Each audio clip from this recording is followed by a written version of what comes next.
Boa noite a todos. Sejam muito bem-vindos à nossa reunião dessa noite. Evento este que vai apresentar a nossa 17ª Feira do Livro José Alves. E hoje teremos a grata satisfação de contar com o nosso amigo Fábio Força, da cidade de Juiz de Fora. A apresentação artística ficará a cargo da Gabriela Lino, do Rogério Freitas e do Marcos Montese.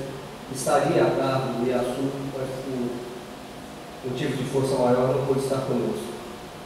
Então nós vamos chamar para compor a nossa mesa, representando o Ceifa, o Carlos Augusto.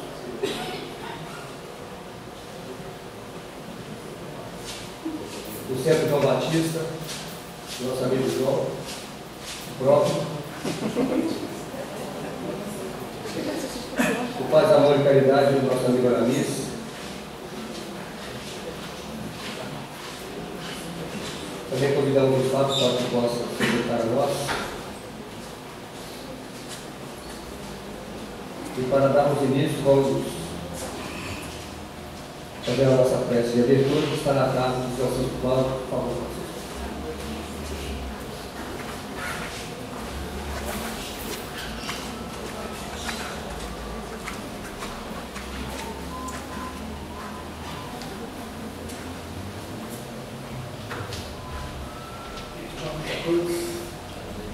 Vamos orar.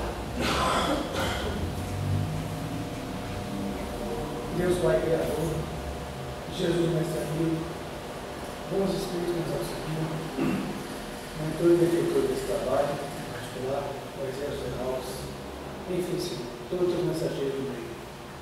Agradecemos a bênção e a oportunidade de aqui estarmos, podemos fazer parte, tomar parte deste trabalho. Consigamos aqui, Senhor, apreender,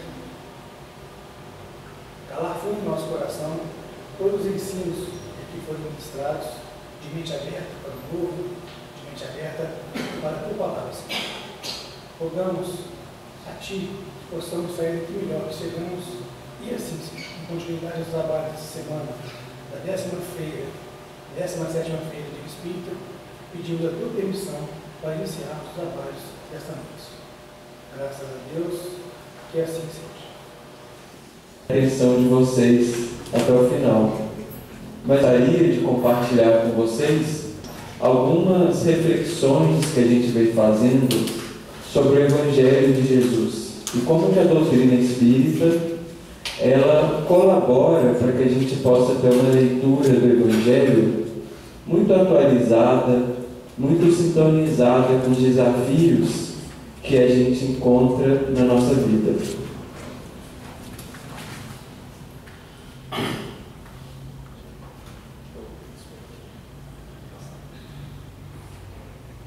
Bom, esse título, Enquanto é Dia, faz menção a uma passagem do Evangelho de João que diz o seguinte: enquanto é dia, temos de realizar as obras daquele que me enviou.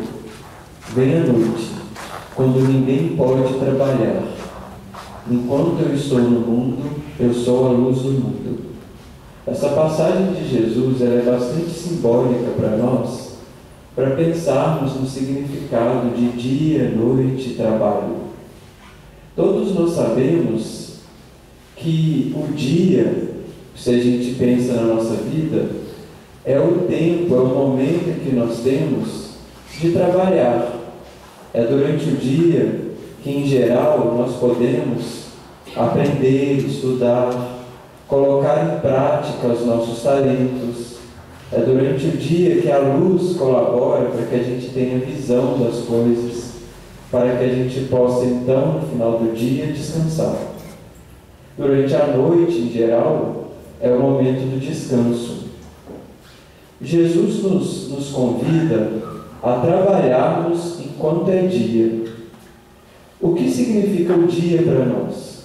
A nossa existência, a nossa encarnação. Todos nós somos espíritos que estamos temporariamente encarnados entre existências e agora a oportunidade presente é o dia que se renova para cada um de nós. E o convite de Jesus é que durante esse dia a gente possa aproveitar esse dia com o trabalho, para fazer as obras daquele que enviou Jesus, porque Jesus é para nós a luz do mundo. Bom, já foi o dia em que Jesus esteve aqui entre nós, encarnado fisicamente. Há muitos séculos atrás, Jesus se encarnou entre os judeus para materializar, para corporificar uma mensagem que atravessaria os tempos. A mensagem do cristianismo, que foi recebida inicialmente na antiguidade, sensibilizando parte daqueles judeus, mas também das pessoas que não eram ligadas à religião judaica. Essa mensagem foi ao longo do tempo ganhando conotações as mais diversas possíveis. As leituras que se fizeram pelas religiões em torno de Jesus foram leituras que inauguraram linguagens, por vezes até mesmo contraditórias.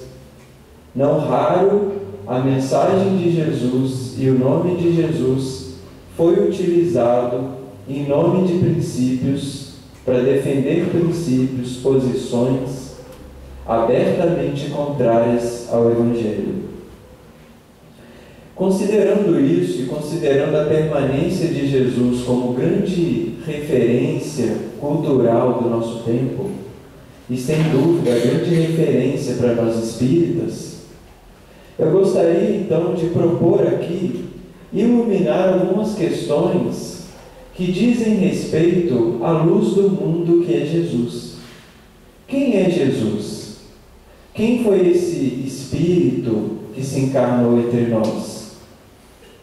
Quem é esse que se tornou Cristo, a referência que dividiu a história da humanidade? Então eu vou traçar algumas observações sobre Jesus histórico. Mas para iniciarmos, vamos ver o que o próprio Evangelho nos diz sobre a identidade do Cristo. Lá na passagem de João, diz o seguinte: aconteceu que, estando ele só orando, estavam com ele os discípulos, e perguntou-lhe dizendo: quem diz a multidão que eu sou? Ou seja, próprio Jesus pergunta aos discípulos qual é a identidade, qual é o conceito que eles faziam dele. E aí, os discípulos dizem: João Batista, outros dizem Elias, e outros dizem que um dos antigos profetas ressuscitou. Ou seja, os discípulos dizem que, na opinião comum da época do Cristo, muitos atribuíam a Jesus uma personalidade de uma outra figura histórica que teria vivido muito tempo antes do seu tempo. É curioso a gente observar como que, quando os judeus atribuem a crença de que Jesus teria sido Elias ou João Batista, ou um dos antigos profetas, parece para nós aqui implícita também a crença de que eles compartilhavam de algum modo da crença na reencarnação. Como que eu posso imaginar que hoje Jesus é Elias, se ele não é Elias, então reencarnado? E aí Jesus então pergunta: e vós, quem dizeis que eu sou? E respondendo Pedro, ele disse: o Cristo de Deus. Evangelho de Lucas. Bom, quem é esse Cristo? Por que os discípulos não consideravam Jesus um dos antigos profetas, e sim o Cristo? A palavra Cristo significa o ungido. É uma palavra que está registrada na tradição da velha lei, da Torá, dos documentos que os judeus consideravam sagrados. E eles esperavam um Cristo. Eles esperavam que viesse, retornasse ou nascesse entre os judeus o Messias dele, o ungido, o Cristo. Mas esse Cristo, será que ele corresponde exatamente ao Jesus Espírito que nasceu entre nós? Será que existem informações históricas que poderiam nos iluminar sobre quem é Jesus, o Nazareno? E aí eu gostaria de compartilhar com vocês, numa primeira parte, alguns levantamentos sobre Jesus na história, para depois então a gente chegarmos no Jesus do Espiritismo. Durante muito tempo, tudo que se sabia sobre Jesus era o que se sabia sobre o Cristo. E aqui eu vou explicar para vocês que as religiões cristãs que foram herdeiras da mensagem de Jesus, o antigo catolicismo, durante medieval e depois o protestantismo e todas as outras religiões tradicionalmente filiadas ao Evangelho, produziam um conhecimento de Jesus que era um conhecimento essencialmente religioso. A imagem que se teve de Jesus durante muito tempo, até o século XVII, era uma imagem relacionada ao conceito religioso de Jesus. Jesus era visto como um Deus, ou como parte da divindade, como um dos elementos da chamada Trindade, né? Uma concepção de Deus tríplice que os católicos tinham e ainda têm. E era visto também, por ser uma espécie de Deus, como um ser excepcional, acima da natureza humana, milagroso.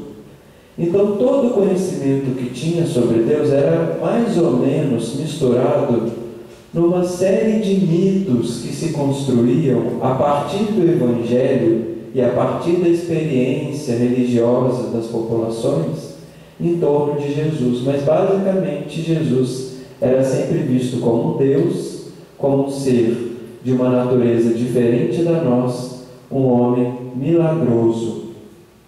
E era também visto como sendo aquele que foi pela própria humanidade condenado e foi pela própria humanidade sacrificado.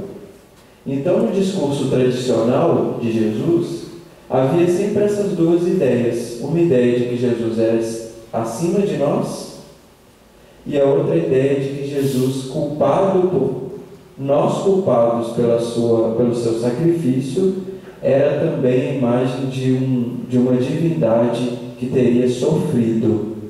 Se a gente for nas igrejas barrocas, por exemplo, do século XVI, do século XVII, aqui em Minas Gerais, nós vamos ver sempre Jesus pregado na cruz, com cara de piedade, de sofrimento. Por que o Jesus está sofrendo na cruz?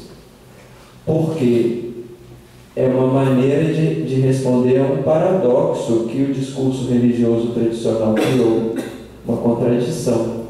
Qual é essa contradição? Se Jesus é Deus, como que eu vou fazer o que Jesus faz, se Ele é Deus? Como eu vou imitar as ações do Cristo, se Jesus é de uma natureza que não é a minha? A gente poderia pensar, bom, Jesus é Deus, então quem sou eu para amar ao próximo, para perdoar 7 vezes, para ter uma atitude conforme Ele exemplificou entre nós? Esse problema fez com que as religiões representassem Jesus cada vez mais como uma personalidade que sofreu, para que nós, tendo culpa, pela culpa nos mobilizássemos à transformação. Então é a culpa que nos leva a nos transformarmos dentro da linguagem tradicional do cristianismo. Mas no século XVIII, uma série de historiadores foram atrás de saber quem era esse Jesus histórico.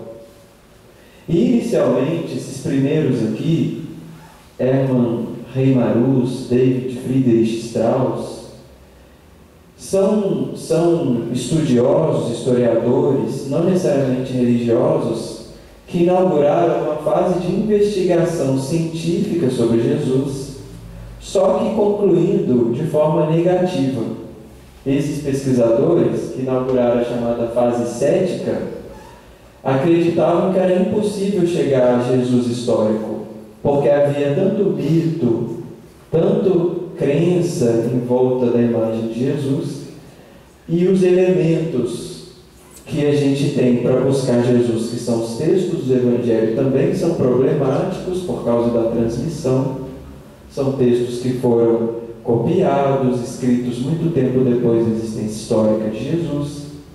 Os Evangelhos foram escritos, em alguns casos, com mais de 50 anos depois da existência histórica de Jesus. Então, uma série de problemas para chegar ao Jesus real, Jesus da história, fizeram esses primeiros pesquisadores a terem uma atitude cética, uma atitude assim, negativa. Bom, não dá para a gente saber quem é Jesus. Mas houve uma segunda fase, que é representada por esses estudiosos, o Ernest Renan, o Holtzman, o Käsemann, que superaram a fase negativa e, buscando evidências no Evangelho, nos dados da arqueologia, nos dados da história, nos comentários que outros historiadores antigos faziam sobre o movimento cristão primitivo, chegaram a uma série de informações sobre Jesus histórico. E hoje em dia é uma bibliografia imensa sobre Jesus histórico. O dado curioso é que esse primeiro aqui, o Ernest Renan, ele é citado por Allan Kardec. O que mostra para nós que Kardec, em sua época, não se furtou a fazer um estudo cientificamente informado de quem era Jesus, na hora de propor uma imagem do Cristo segundo o Espiritismo. Ernest Renan, a obra chamada A Vida de Jesus, é uma obra que é citada por Kardec em vários de seus comentários no Evangelho segundo o Espiritismo. Em suma, o que esses historiadores trazem para nós sobre Jesus, o homem da história? Eles dizem, são unânimes em dizer que Jesus teve uma atuação política relevante na Judéia, que ele era realmente de Nazaré, ou seja, toda aquela história que envolve o nascimento de Jesus em Belém, a história dos reis magos, tudo isso é considerado mítico pelos historiadores. Jesus provavelmente nasceu em Nazaré e passou a maior parte da sua vida lá. Foi um importante atuante político na medida em que ele influenciou as camadas sociais e, de certa maneira, isso provocou um incômodo também pela elite política da época, e a sua condenação deriva, segundo os historiadores, desse incômodo que ele teria causado, e que era um homem que veio trazer uma mensagem no sentido de transformar pilares da cultura.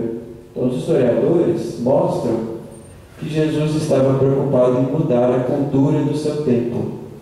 E para isso ele confrontava as opiniões vigentes das autoridades da época, dos fariseus, dos doutores da lei. E aí ia criando uma diferença no sentido de mudar a cultura do seu tempo. E por essa razão ele teria sido condenado à morte. Eu não preciso ir além disso sobre Jesus da história. Mas esses elementos que eu trago aqui inicialmente já iluminam para nós uma dimensão de Jesus que viveu na luz do dia.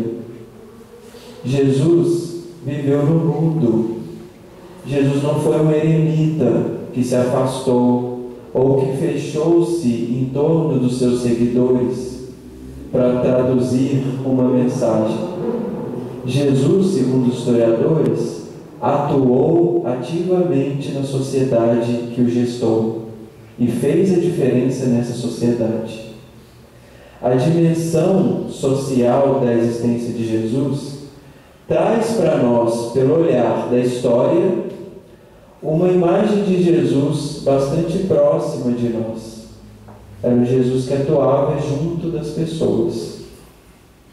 Mas nós sabemos que além do homem Jesus, do ser histórico, que nasceu em Nazaré e viveu naquela época, existe o Espírito Jesus. E para nós espíritas, sem negar a dimensão histórica de Jesus, nós temos também a dimensão espiritual de Jesus. E é nesse sentido que eu gostaria de propor aqui para nós uma reflexão sobre o conceito espírita de Jesus. Naturalmente, revisitando passagens que todos aqui eu tenho certeza conhecem. Lá na questão 625 do Livro dos Espíritos, Kardec faz uma pergunta bastante interessante, que é: qual é o tipo mais perfeito que Deus tem oferecido ao homem para lhe servir de guia e modelo? E a resposta, eu tenho certeza que todos aqui sabem. Qual é a resposta? Jesus. Talvez essa seja a menor resposta de todas as respostas do Livro dos Espíritos. É uma palavra: Jesus. Jesus é o tipo mais perfeito que Deus ofereceu ao homem. Entretanto, se a resposta dessa pergunta não suscita dúvida entre nós, pois para nós aqui, espíritas, é muito claro que Jesus é o Espírito mais perfeito. Eu ainda assim acho que vale a pena a gente refletir um pouco mais sobre a pergunta. E a pergunta de Kardec, ela é duplamente interessante para nós. Porque Kardec, na sua pergunta, já define Jesus. Ele define Jesus como perfeição, guia e modelo. Guia e modelo. O que é guia e o que é modelo? Quando a gente pensa em guia, quais os sentidos mais básicos da palavra guia nós temos? Guia é aquele que a gente segue. Eu tenho como seguir quem está atrás de mim? Não. O guia está à minha frente. Mas o meu guia, ele está no mesmo caminho que eu estou. Não tem como ter um guia. O meu guia está lá na outra cidade e eu estou aqui. Eu estou seguindo ele lá, vivendo aqui. Não. A palavra guia é interessante porque ela traz para nós a dimensão da estrada, da travessia, do caminho. Traz para nós a metáfora de que nós estamos perfilando o caminho, uma estrada. E nessa estrada nós temos um guia. Ou seja, temos uma referência à nossa frente. Mas essa referência à nossa frente, que é Jesus, ela conhece o caminho. Você só conhece o caminho tendo realizado o caminho. Ou seja, Jesus caminhou também. Jesus passou pela estrada a qual está suscetível passar todos os homens da terra. A estrada, esse percurso que nos leva, como diz o Espiritismo, da ignorância, da simplicidade, à condição de espírito puro, é um caminho no qual Jesus também está envolvido. Portanto, dizer que Jesus é guia é dizer, em outras palavras, que a natureza de Jesus é muito semelhante à nossa. Ele conhece o caminho, mas ele também realiza o caminho que nós passamos. E modelo? O que evoca para nós a palavra modelo? Quando a gente pensa em modelo, a gente pensa em quê? Modelo. Uma costureira vai fazer um reparo na minha camisa, ou vai fazer uma nova blusa para mim. Ela pede uma blusa minha como modelo, para ela ver as medidas, o tamanho, para ela fazer o quê? Para ela copiar, para ela imitar.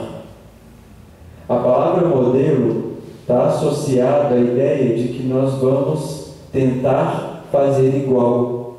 O pintor que tem um modelo que está representando na tela, está copiando os traços, as cores, as dimensões, os ângulos. Ele está se inspirando no modelo para produzir uma nova representação. Então Jesus, para nós, além do guia, é o exemplo que nós vamos imitar. E é interessante que o Evangelho segundo o Espiritismo, antes de ter esse título, ele seria chamado a imitação do Cristo. E a palavra imitação, nesse sentido mesmo, o melhor sentido dele. Porque na nossa época a gente tende a achar que imitação é uma coisa negativa. Mas nem toda imitação é negativa. A imitação do Cristo é me inspirar no Cristo como espelho para tentar fazer as suas atitudes, reproduzir as suas ações no mundo. Então é interessante para nós vermos que para nós Jesus é guia e modelo. E aí Kardec vai fazer o seguinte comentário: sendo ele o mais puro de quantos têm aparecido na terra, o Espírito Divino o animava. E é que complica. O que Kardec quer dizer que o Espírito Divino animava Jesus? Porque ele era o mais perfeito. Eu acabei de dizer para vocês que a ideia de guia e modelo é colocar Jesus no nosso horizonte. Não vou dizer no nosso nível, porque ele está à frente, mas ele está no nosso horizonte. A gente vê Jesus, a gente sabe que pode chegar até lá. Agora, por que Kardec diz que ele tem um espírito divino? Não dá para a gente interpretar literalmente, né? Não quer dizer que Kardec está dizendo que Jesus é Deus, não. Mas pensem aqui comigo um pouco. Lá no livro Gênesis da Bíblia, tem uma passagem muito interessante, alegórica, bastante simbólica e metafórica, que diz que no dia que Deus criou a humanidade, Deus a criou à sua imagem e semelhança. Ou seja, desde a criação, nós somos, de certa maneira, uma imagem de Deus. Embora não sejamos Deus, nós somos uma espécie de imagem. Isso está na tradição da Bíblia, no Gênesis. No próprio Evangelho de Jesus, existe uma passagem que Jesus fala assim: os discípulos estavam ali preocupados se eles seriam capazes de realizar os milagres, né? Aquelas grandes ações de Jesus. E Jesus então fala assim: vós sois deuses, podeis fazer o que eu faço e muito mais. Ou seja, Jesus também legitima uma divindade dentro da humanidade. Vós sois deuses. Em outra passagem vai dizer: vós sois o sal da terra, vós sois a luz do mundo. Ou seja, nós somos especiais, porque nós temos o DNA divino dentro de nós. Mas não é só isso. Na codificação espírita, numa das questões sobre as chamadas leis de Deus, Kardec pergunta aos espíritos onde estaria então essas leis divinas, as leis responsáveis pelo cosmos, pela justiça, pela ordem, pelo funcionamento do universo. As leis divinas, onde estariam? E os espíritos respondem que a lei de Deus está inscrita na nossa consciência. A lei de Deus está dentro de nós. Por vários ângulos, nós podemos dizer que também nós temos um espírito divino dentro de nós. E também Jesus. Mas qual é a diferença entre nós e Jesus? O espírito divino do Cristo é puro para se manifestar em todas as suas ações. O Espírito Divino do Cristo floresce em cada momento da existência do Cristo, porque ele já conseguiu se libertar de tudo aquilo que o ocultava, que o abafava, que o escurecia. Tudo aquilo que fazia esse Espírito Divino se ocultar dentro de nós, dentro da materialidade, da animalidade, de todas as nossas tendências evolutivas que ainda trazemos, o Cristo já se libertou. Então ele se manifesta enquanto o Espírito Divino.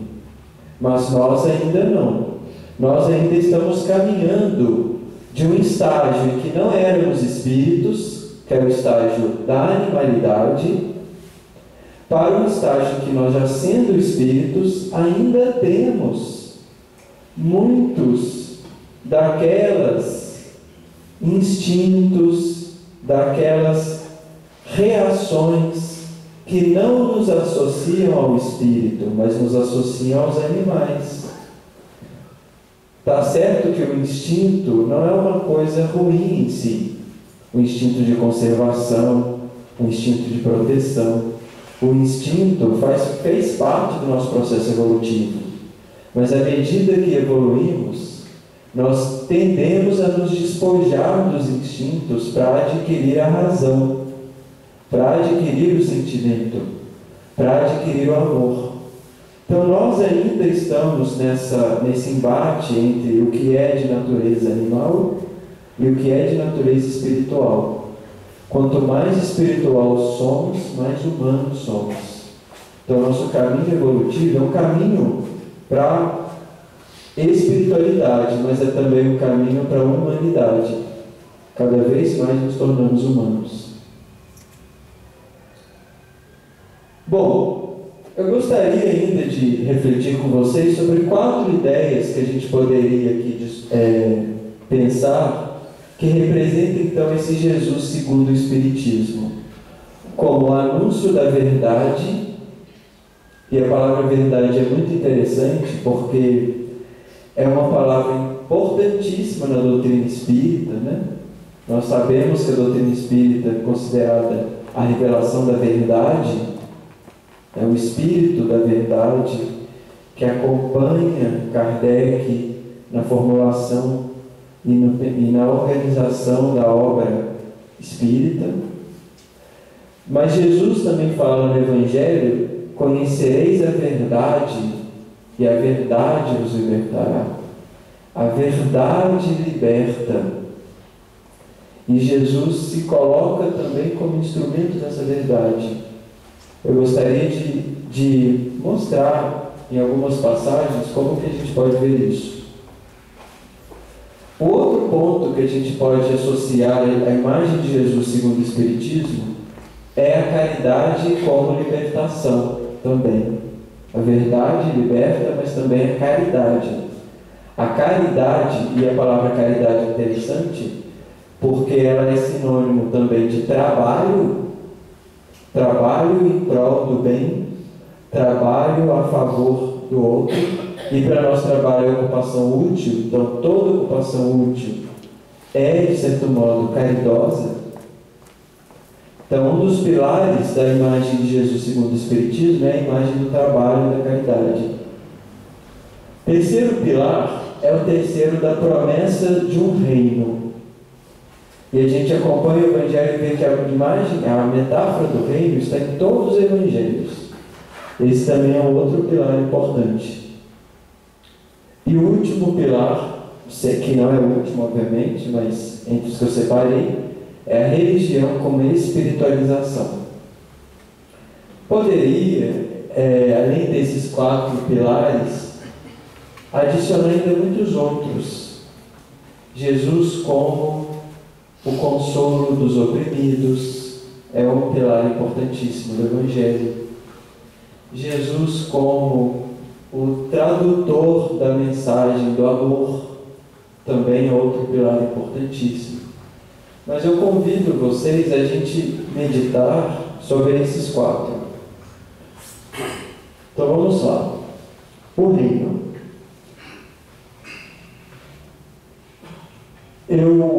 Existe uma passagem em Lucas que diz o seguinte: interrogado pelos fariseus sobre quando chegaria o reino de Deus, respondeu-lhes: a vida do reino de Deus não é observável. Não se pode dizer, ei-lo ali, ei-lo aqui, pois o reino de Deus está no meio de vós. Em muitos momentos do Evangelho, Jesus traz a imagem de reino. Lá no Sermão da Montanha, Jesus fala que os bem-aventurados, eles herdariam o reino, eles teriam o reino de Deus. A palavra reino de Deus, ou reino dos céus, é sempre colocado no Evangelho como uma espécie de recompensa, ou destino, ou futuro daqueles que se engajam no bem. Então a gente tem metáforas, parábolas sobre o reino. O reino é uma espécie de grão de mostarda que foi enterrado e que depois cresce e vira uma árvore em que as aves conseguem pousar nela. O reino é uma espécie de pérola que foi escondida debaixo da terra. O reino é uma espécie de talento. Ou seja, a gente vê uma série de parábolas sobre reino, que possibilitou que muitos interpretassem a imagem de reino como uma coisa fora de nós, como uma coisa futura, por vezes até inalcançável. Quantas vezes a imagem de reino não foi sinônimo de céu, como uma instância fora da nossa realidade presente? Mas lá no Evangelho, exatamente nessa passagem que eu trago para vocês, Jesus já responde a nós que não existe uma geografia do reino, não existe um lugar do reino. Eu não posso dizer que o reino de Deus está ali ou aqui. O reino de Deus é o sétimo céu ou é a colônia no solar. Não existe o reino de Deus como um lugar. Existe o reino de Deus como uma dimensão interna a nós, como um movimento espiritual. O reino de Deus está no meio de nós. O que é o meio de nós? Podemos pensar que o reino está no meio de nós, ou seja, o meio social, seja onde houver as pessoas. Jesus dizia isso: onde 2 ou 3 estiverem em meu nome reunidos, ali estarei. Ou seja, o reino pode estar entre nós, que vivemos na nossa sociedade, na nossa cidade, no nosso bairro, no nosso país, invisível, porque também Jesus diz, o reino não é observável ao olho nu, eu preciso me esforçar para ver, mas ele estaria aqui entre nós. Mas eu poderia também imaginar que o reino de Deus está no meio de nós, não como uma parte de uma sociedade, mas como um indivíduo, um espírito, o nosso meio, o nosso coração, o nosso intelecto, o nosso espírito. O reino também está latente dentro de nós. O reino está dentro de nós. Então é importante a gente refletir sobre isso para entender que a visão do reino e a sua concretização decorre de um movimento espiritual. É um movimento da nossa alma, nós, espíritos, nos movemos, nos movimentamos, e decorre desse movimento a construção desse reino, ou a vivência desse reino. Então, o reino requer de nós uma atitude, uma postura ativa, não uma postura passiva. Não é o caso de ficarmos esperando o reino de Deus, que vem ou se aproximará. É o caso de nós nos movermos para chegarmos a esse reino. Ou seja, enquanto espíritos, nós somos convidados a sairmos da posição que estamos. Nós somos convidados a nos movimentarmos, a nos transformarmos. É a transformação que vai implementar o reino na Terra. E aí nós vamos para o segundo pilar, que é a noção de verdade. E eu trouxe também uma outra passagem de Lucas, que diz, bastante curiosa, que é do fermento dos fariseus. Acautelai-vos do fermento dos fariseus, Nada há encoberto que não venha a ser revelado, nem de oculto que não venha a ser conhecido. Portanto, tudo que tiverdes dito às escuras serás ouvido à luz do dia. O que é o fermento dos fariseus? Curioso essa imagem, fermento. Jesus fala, tome cuidado com o fermento dos fariseus.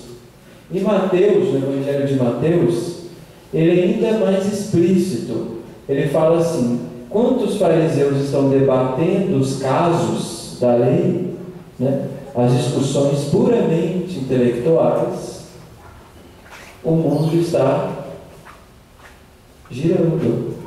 As coisas estão passando, as oportunidades estão deixadas de lado. E nós ficamos numa discussão casuística sobre a lei, sobre a palavra, sobre a teoria, e não vemos a prática. Em Mateus, a ideia de fermento dos fariseus é associada a isso, a uma discussão erudita, intelectual, mas completamente apartada da realidade. Jesus nos recomenda, tome cuidado com o fermento. Mas por que fermento? Fermento é necessário. Tem como fazer pão sem fermento? Que eu saiba, não. Há de ter algum padeiro aqui na sala que talvez possa até me desmentir. Mas todo pão tem que ter fermento. E pão é o que alimenta. E pão no Evangelho é exatamente sinônimo de alimento, né? Espiritual, inclusive. Um pão sem fermento, ele não presta para alimentação. Pão sem fermento não presta. Ele é duro, ele é mirrado, ele não é palatável, ele talvez nem alimente. Entretanto, o fermento sozinho alimenta. Alguém poderia dizer, eu tenho fermento em casa, logo tem comida. Não. Fermento, ele não alimenta. Ele em si é inútil. Agora, esse fermento na massa, trabalhada, passado rolo por cima, suada, essa massa, ela alimenta com o fermento. Então, olha que interessante. Então, toda discussão teórica, todo debate religioso, ele é como um fermento. Ele é útil quando está na massa, quando está na prática, quando nós colocamos a mão na massa. Sem colocarmos a mão na massa, a discussão teológica, religiosa, espírita, ela é meramente fermento. E Jesus nos fala, tomai cuidado com o fermento dos fariseus. É claro que o fariseu, na época de Jesus, era sinônimo de uma certa hipocrisia religiosa. As pessoas que conheciam bastante a lei, pregavam o que a lei dizia, mas na prática não realizavam. Mas a hipocrisia religiosa, ela não necessariamente, ela ocorre por má fé, digamos assim. A hipocrisia religiosa, ela também ocorre todas as vezes que conhecemos, como diz Emmanuel, uma página do Evangelho e não damos conta da responsabilidade que representa essa página. Ou seja, todas as vezes que o nosso saber não se orienta para a nossa ação, nós estamos nos colocando na posição de fariseu, que sabe, mas não pratica. Mas Jesus ainda observa que é preciso que nada encoberto não será, nada encoberto vai deixar de ser revelado, né? Tudo será revelado e tudo que hoje é desconhecido se conhecerá. Então, como a gente lida nas contendas teóricas, a gente precisa compreender que a verdade permanece. A verdade é revelada. O bem é a realidade. Tudo aquilo que não condiz com a verdade, o tempo se encarrega de fazer ruir. Quantas concepções em torno de Jesus não foram criadas e hoje em dia soariam a nós completamente infantis? Quantos posicionamentos pseudo-instruídos pelo Evangelho, foram hoje completamente abandonados. Então o próprio tempo se encarrega de revelar a verdade. E para nós a apropriação do Jesus segundo o Espiritismo é, de certa maneira, concebermos uma revelação. Doutrina espírita é considerada uma revelação, uma dimensão dessa verdade. Talvez não possamos dizer que é completa, e não é mesmo, ou a última. A revelação espírita está em progresso, como nós estamos. Quem compreenderia hoje o Espiritismo sem, por exemplo, o volumoso cabedal teórico e doutrinário da obra que se constituiu ao longo do século XX no Brasil? Digo, por exemplo, somente os livros que foram psicografados, por exemplo, por Chico Xavier. A obra de Chico Xavier, médium, e todos os espíritos que trabalharam junto com Chico Xavier, sem dúvida, é um capítulo inescapável para nós compreendermos a doutrina espírita, sem negar Kardec, acrescentando a Kardec camadas de compreensão que não havia à época de Kardec. Não estou dizendo aqui que a gente não precisa ler Kardec, muito pelo contrário, Kardec é a nossa base. Mas o que eu quero dizer é que a doutrina espírita avança, e já avançou ao longo do século XX.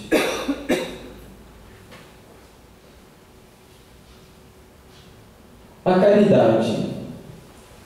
Lá no Evangelho, Jesus fala assim: por que me chamais Senhor, Senhor, mas não fazeis o que eu digo? Se alguém vem a mim, escuta as minhas palavras e põe em prática, mostrar-vos-ei a quem é comparável. Assemelha-se ao homem que, ao construir a casa, cavou, lançou o alicerce sobre a rocha. Veio a enchente, a torrente deu contra essa casa, mas não a pôde abalar, pois estava bem construída. Então Jesus mostra para nós, primeiro no Senhor, Senhor, que não condiz com o trabalho. Então, Senhor, Senhor tem que significar trabalho. E qual o trabalho que ele concretiza aqui para nós? Construir a casa. Nem é fácil construir casa. Todo mundo aqui que já construiu casa, já ajudou, já viu, já experimentou, sabe que é trabalhoso, é difícil, demorado, é penoso. Precisamos abrir mão, abnegar uma série de coisas. Construir casa está na concretude da coisa, que é para todos nós difícil, porque todos nós queremos uma casa. Todos nós temos direito, aliás, até com um teto. Mas por que Jesus fala que o homem que pratica a caridade, que trabalha, é quem constrói casa? E uma casa forte, uma casa que fica. Porque depois ele vai falar, existe aquele que constrói uma casa de areia, que depois vai embora, não sei o quê. Mas é porque a casa, minha gente, a casa é nosso mundo, a nossa sociedade. Nós somos aqui chamados a construir o nosso mundo. Estamos aqui chamados a construir a nossa casa. Mas qual casa a gente quer? Uma casa que passa, que não fica, ou a casa que fica? A que fica é assentada na verdade, como nós vimos. Então nós somos convidados a construir a nossa casa, o nosso mundo. A terra regenerada é a casa que a gente vai ter para morar depois de ter feito a faxina, que cabe a cada um de nós fazer. Todos nós somos convidados a participar de uma espécie de faxina da nossa casa, nos livrando daquelas coisas que são inúteis, daquelas coisas que nos atrapalham. Então nós temos que arrumar a nossa casa, para termos direito a morar nessa casa, uma casa que fica. É interessante porque toda a mensagem de Jesus é uma mensagem essencialmente ética. É uma mensagem que nos leva a pensar aqui, a nossa sociedade, o nosso mundo, como que nós, espíritos imortais, que Jesus prova a imortalidade da alma, como nós, espíritos imortais, transformamos o mundo em que habitamos, que é uma parte de uma realidade até muito maior do que ele. Mas é uma mensagem ética. E a ética, a palavra ética, significa em grego o quê? Casa. Vem da mesma raiz da palavra casa. Ética é casa. Por isso que a ética, ela pode ser mudada. E aí, quando nós vamos mudar a ética, nós vamos melhorar a ética. Nós vamos transformar o mundo para um mundo cada vez melhor, em que a gente abra mão de conceitos éticos que, na verdade, não estão sintonizados com o bem, para assumirmos posturas éticas iluminadas pelo Evangelho do Cristo. Então, nós somos convidados, sim, a construir uma casa, uma nova ética, uma nova cultura. Nós somos convidados, sim, a seguir o exemplo de Jesus, que não foi um conformista, ele não se conformou com a injustiça. Ao contrário, ele enalteceu aqueles que lutam contra a injustiça. Bem-aventurados os que têm fome e sede de justiça. Ou seja, a postura não é a postura de aceitar a nossa casa, mas de construir uma nova casa. Só que a construção de uma nova casa requer trabalho, requer esforço. Por isso que um pilar fundamental do Evangelho de Jesus, segundo o Espiritismo, é o trabalho. Finalmente, que seria também o ponto principal, é a religião como espiritualidade. Eu venho aqui falando como Jesus traz uma mensagem para nós aqui do mundo, da sociedade, mas estar no mundo não significa deixarmos de sermos espíritos. Também Kardec, lá no Evangelho segundo o Espiritismo, vem dizer para nós a belíssima mensagem do homem no mundo. O homem no mundo não é aquele que vai se cobrir de cinzas, Kardec fala assim, que vai ficar isolado, que vai falar, nossa, eu não posso me contaminar com essa impureza que me cerca. Não. O homem no mundo é aquele que está na sociedade, na lei de sociedade, está transformando a sociedade. Só que esse homem no mundo é um espírito. Isso faz completamente diferença para nós. Porque na visão espiritual, nós podemos colocar em perspectiva algumas condições que efetivamente não estão ao nosso alcance no momento, mas nós sabemos que são condições temporárias. Então, o fato de sermos espíritos nos permite olhar em perspectiva além do imediatismo, para podermos imaginar logo ali à frente, quando teremos superados aqueles desafios que no presente parecem verdadeiramente intransponíveis. Então, toda a mensagem de Jesus é também frisar a nossa condição de espíritos. E olha que interessante, nesse tempo chegaram-se a Jesus fariseus e escribas, vindo de Jerusalém, e disseram: por que os teus discípulos violam a lei dos antigos? Pois não lavam a mão quando comem. Ou seja, preocupação com aquilo que é de mais superficial e exterior da religião. Lavar a mão era uma prática religiosa. Em outro momento é o jejum, em outro momento é seguir determinados preceitos da religião judaica, né? Como, por exemplo, não trabalhar no sábado e tudo. Mas aí Jesus fala assim: e vós, por que violais o mandamento de Deus por causa da vossa tradição? Com efeito, Deus disse: honra pai e mãe. E honrar pai e mãe, certamente, que é um dos mandamentos da lei de Moisés, naquela época tinha um peso muito grande. Porque os pais e as mães, se não fossem honrados na velhice, frequentemente morriam na sarjeta. Então, honrar pai e mãe tinha essa dimensão da honra abstrata, que pode até pensar o que será, né? Mas existia a dimensão imediata de você não faltar aos seus pais quando eles precisarem de você. Mas aí Jesus fala assim: vós, porém, dizeis, aquele que disser ao pai e à mãe, aquilo que de mim poderias receber foi consagrado a Deus, este não está obrigado a honrar pai e mãe. Então, existe um subterfúgio. Eu não preciso cuidar dos velhos, porque eu já fiz a minha oferenda no templo. Eu não preciso Eu estou assim, quite com a lei de Deus, porque eu resolvo isso de outro modo, através de uma atividade na sinagoga, no templo religioso. Isso já está ok, a minha tradição me permite, tá ok. Mas aí Jesus fala: e assim validaste a palavra de Deus por causa de vossa tradição. Ou seja, uma tradição vale mais do que o verdadeiro mandamento. Hipócritas, bem profetizou Isaías em vosso respeito: este povo me honra com os lábios, mas o coração está longe de mim. Jesus é verdadeiramente duro. Para Jesus sim é sim, não é não. Jesus é claro, transparente, não tem relativismos, acobertamentos, mas ao mesmo tempo Jesus é amoroso e Jesus é misericordioso. Jesus inspira a misericórdia de Deus. Então, o que nós temos aqui? Uma crítica à vivência da religião como uma prática descolada do mandamento de Deus. Uma crítica à vivência da religião no limite da exterioridade.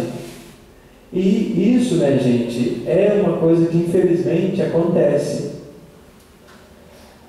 Muitas vezes deixamos de viver a oportunidade da religião como uma espécie de conexão com Deus para podermos responder aos preceitos da religião.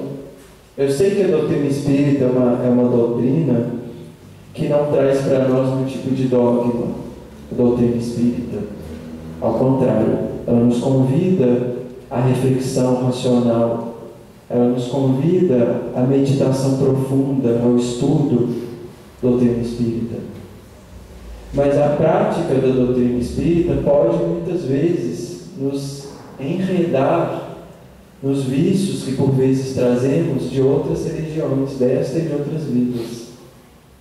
Quantas vezes transpomos para os salões espíritas a formalidade e a busca de cumprir uma formalidade que na verdade não nos toca por dentro? Ou seja, nosso coração está longe da doutrina espírita, mas a gente pode estar muitas vezes dentro dos salões dos centros espíritas.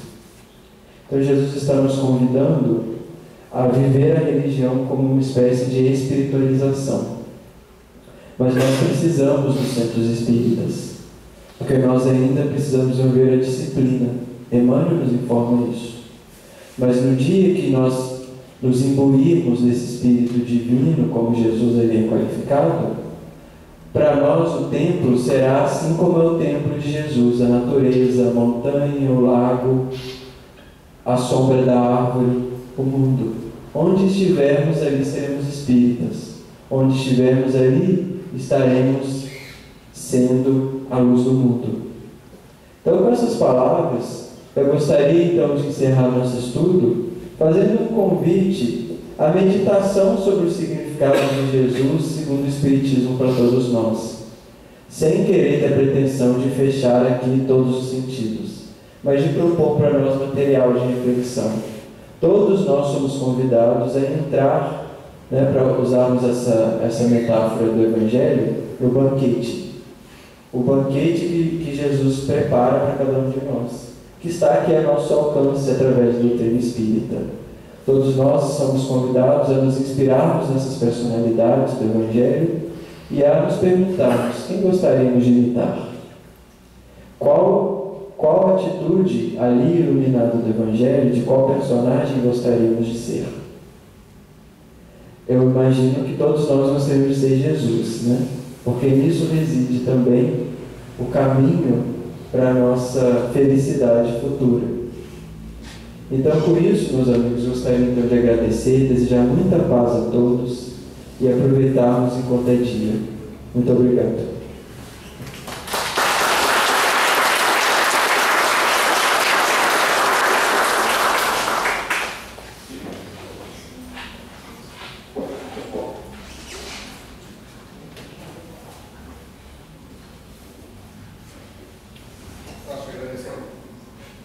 Agradecemos muito, Fábio. sua presença, pelas suas palavras. Esperamos que você possa retornar ao seu lar envolvido nessas mesmas vibrações que nos proporcionou.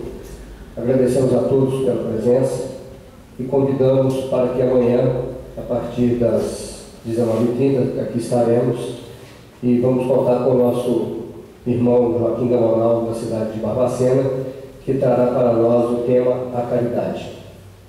Então vamos fazer a nossa prece final. Querido Mestre Jesus, espiritualidade amiga, Maria Mãe Santíssima, que hoje foi lembrada em todo o nosso país na venerável figura de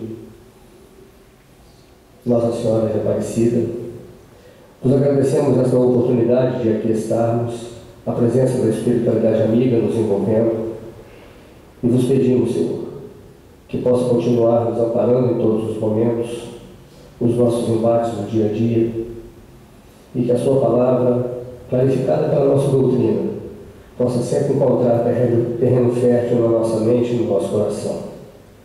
Obrigado, Jesus, por tudo de bom e de bem. Se conosco hoje e sempre, que assim seja. Boa noite a todos.